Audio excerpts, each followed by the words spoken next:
बिस्मिल्लाहिर्रहमानिर्रहीम। अस्सलाम वालेकुम मलगर। उम्मीद लरम तासु बखैर په ټوټوریل وذ خان کې تاسو ته هرکلی وایو. نننی لیکچر زمونږ دی په انسرټ ټیب کې دننه ټیکسټ مینیو. په ټیکسټ مینیو کې زمونږ سره ملټیپل آپشنز دي. یو ټیکسټ باکس دی، یو زمونږ سره کویک پارټس دي، یو زمونږ سره دا انسرټ ورډ آرټ دی، یو زمونږ سره سیګنیچر لاین دی دا چونکې د انټرنیټ سره تعلق ساتي، او یو زمونږ سره دا انسرټ ډیټ اینډ ټایم دی، او دلته زمونږ سره آبجیکټس دي. ملټیپل آبجیکټس دي ځنه راتلی شي. نو په دې کې زمونږ د ټولو انټرسټینګ پارټ چې کوم دی هغه ټیکسټ باکس دی. ټیکسټ باکس چې مونږ کولاو کړو نو دی مونږ له ټمپلیټس هم راکوي. ملټیپل ټمپلیټس کې تاسو وګورئ دا یو ټمپلیټ سلیکټ لیټس سے دا ټمپلیټ ما سلیکټ کړو نو دا ما له یو ټمپلیټ راکړو. په دې ټمپلیټ کې زه لیکل کولی شم. اصل کې د ورډ په پیج کې یو سیکشن سپیسیفاید سیکشن کې لیکل کول لګران دي.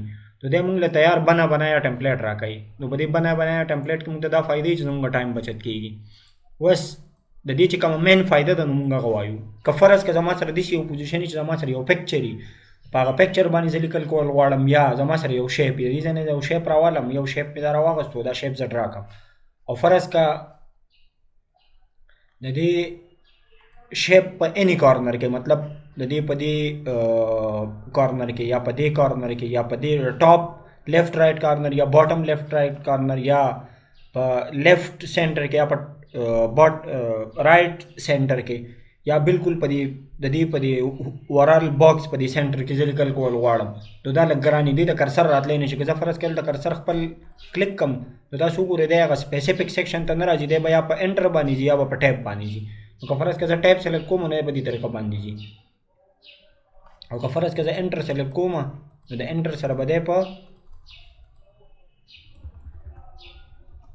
لاندې راځي. نو که فرض کړه زه اوس په سپیسیفاید پورشن کې کار کوم نو د هغې دپاره ټیکسټ پکې لیکل غواړم، نو د هغې دپاره به زه ټیکسټ باکس ایډ کوم. نو دلته به زه راشم ډرا ټیکسټ باکس ته، او ډرا ټیکسټ باکس به دلته زه ډرا کړم، نو په دې کې زه ټیکسټ ایډ کولی شم داسې. که فرض کړه زه دا ټیکسټ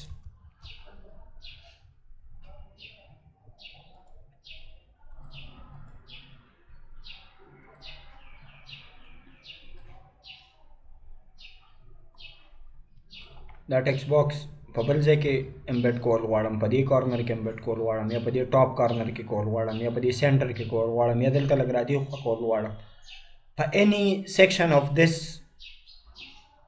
باکس زه دا ټیکسټ ایډ کول غواړم، نو دا زه په اسانه طریقه باندې دلته ایډ کولی شم.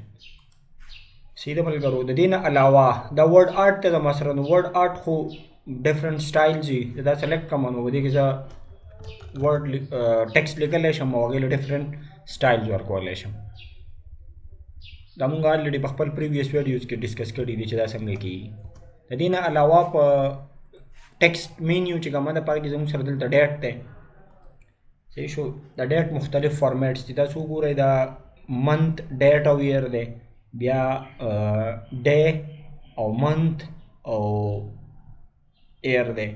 نو دا ډفرنٹ فارمیټس دي. ورسره داسې فارمیټس دي چې هغې سره ټایم سپیسیفاید دی. لکه زه دا سلیکټ کړم نو تاسو وګورئ هم زما سره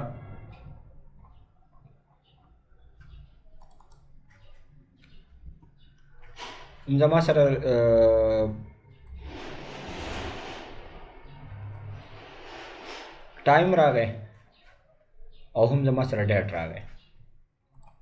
د دې نه علاوه په دې کې زما سره آبجیکټس دي. نو زه چارټ ایکسپورټ کول غواړم یا اني ادر آبجیکټ ایکسپورټ کول غواړم، نو هغه هم د دې ټیکسټ ته زه ډایرکټ راتلی شم.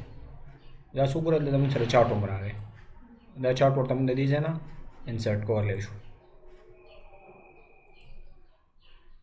امید لرم ویډیو به ستاسو خوښه شوي. چینل لایک کړئ او سبسکرایب کړئ.